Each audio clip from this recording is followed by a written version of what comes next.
This is an article I had in the Jewish Tribune, printed on the subject of dinosaurs in the Torah. The title they gave it was, "There Were Giants in the Earth in Those Days."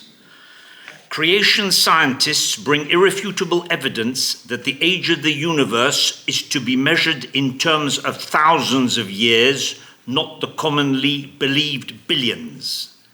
The word dinosaur is Greek for terrible lizard, and when the fossilized bones of these strange creatures were dug up in the 18th century, they were assumed to be from the flood era. Fossilization does not occur today, and the very existence of perfectly formed fossils requires swift mineralization before the carcass has had time to decay, and can only be explained by catastrophic diluvial action and immediate burial under sediment, i.e. the Mabul flood. Yet the testimony of the fossil record, which is the greatest disproof of the theory of evolution, has been misinterpreted to concoct the hoax of the geological column, which exists nowhere on Earth, and to undermine belief in the Creator and the authority of the Genesis account. As it says in Mishlei chapter 6, Yofiach Kozovim Eid Sheker, a false witness will spout lies.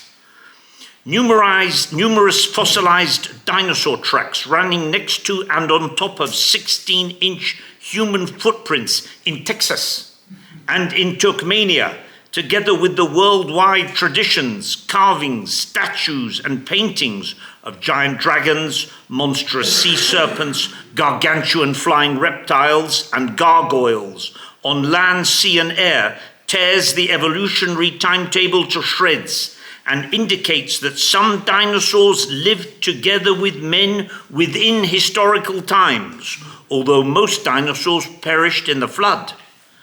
Dinosaurs may even have been taken on board Noah's Ark, probably as very young animals, only to die out because of the hostile, changed environmental conditions after the Mabul. As Rabbi Avigdor Miller says in tape 490, the dinosaur lived contemporaneously with men.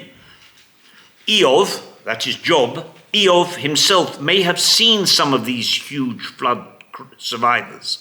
As he says in Job chapters 40 and 41, quote, "Behold now the behemoth, which I created with you.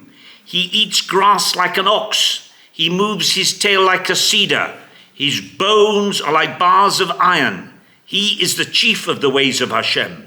His strength is in his loins. He can drink up a river. He can draw up the river Jordan into his mouth." This sounds like an accurate description of a Supersaurus dinosaur, which actually had a tail like a cedar, 20 feet long and 4 feet in diameter. Job goes further about another creature. "Can you catch the Leviathan, the Leviathan, with a hook? Can you fill his skin with spears? No one dares to stir him up. His teeth are awesome. The scales of his flesh cannot be sundered. Smoke comes from out of his nostrils. His breath kindles coal. Flames shoot from his mouth. He laughs at the arrow and spear. Iron is like straw, and brass is like rotten wood before him. He makes the sea to boil." As we say in Tehillim 74, "You, Hashem, break the heads of the Taninim in the waters.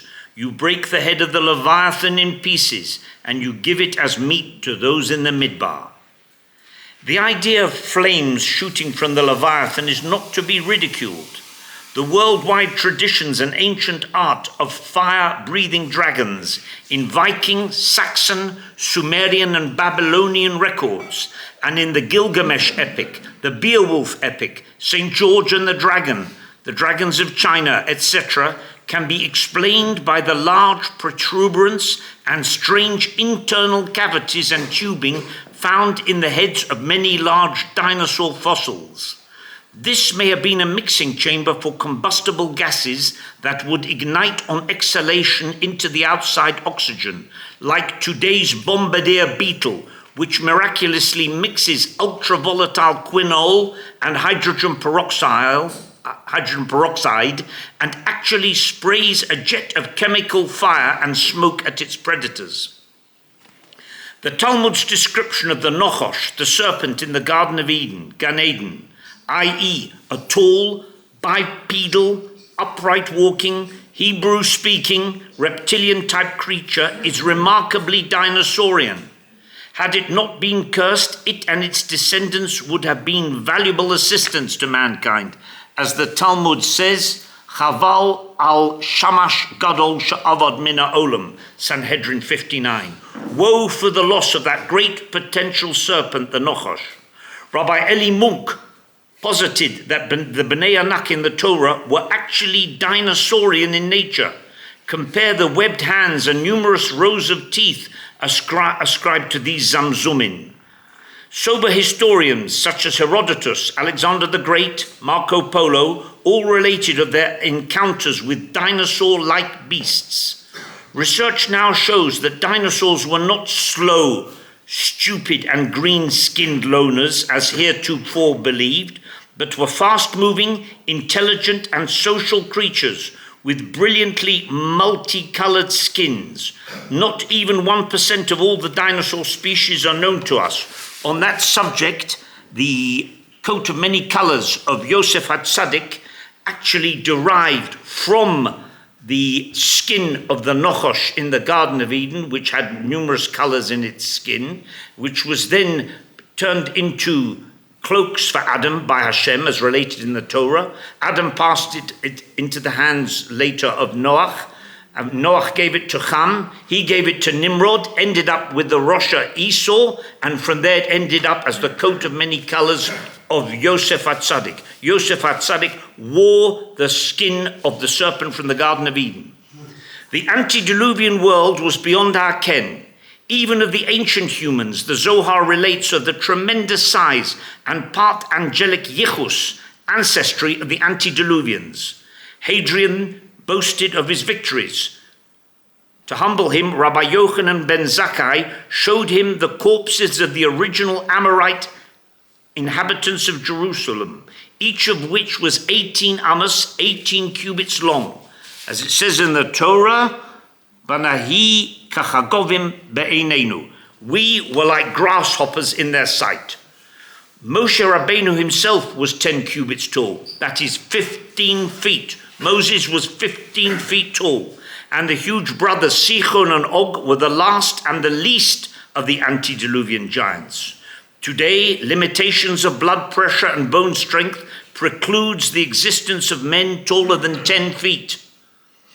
The phenomenon of giant creatures, such as the 50-foot tall barosaur, the 170-foot-long seismosaur, and the 124-ton titanosaur, let alone the Tanin, Nochosh, Levioson, Rochov, Ra'im, Behema, Tachash, Sorof Me'ofef, Shor Habor, Ziz, Drakon, Bar Yochni, Graphis, Adne Sadeh, etc., the Tanakh and Chazal, can be explained by the far-reaching physiological effects of the higher speed of light that prevailed in the past. For example, lower fluid viscosity, faster nerve impulses, more efficient breathing, diffusion, growth, fecundity, blood flow, ion transfer, and greater longevity. There were once turtles 10 feet long, cockroaches 12 inches long, 5-foot diameter shellfish, dragonfly insects with a wingspan of 2 feet, an insect with a wingspan of 2 feet, crocodiles 50 feet long, and sharks 65 feet long. The flight of pterodactyls, reptilian flying creatures with their 50-foot wingspan, the same as an F-15 jet, would only have been possible with the higher lift-to-drag ratios caused by the higher speed of light. As with today's low values, they could not even have got off the ground. Compare the Sorof Ma'ofef, the flying serpents mentioned in Yeshaya chapters 14 and 30, and the giant flying ziz of the Midrash. In messianic times to come, the wondrous original size of Hashem's creatures will be restored. Help! Beneath our feet lie the fossils of millions of extinct creatures. They are silent witness to a time when mankind became so depraved and corrupt that finally it was wiped out in one great cataclysm of water. Fearful though this thought may be, we can take comfort that we have been promised by Hashem that this will never happen again. Next time it might be a mabul shel eish, a flood of fire, as the Torah foretells in Dvorim 32, Ki eish kodcha ba'api v'tikad ad sha'ol tachtis v'tochel eretz v'yavula uslahet moste horim. For a fire will blaze forth in my wrath and will burn to the lowest depths. It will ignite the earth and its produce and will set aflame the foundations of the mountains. Unquote, Gott Hilfe.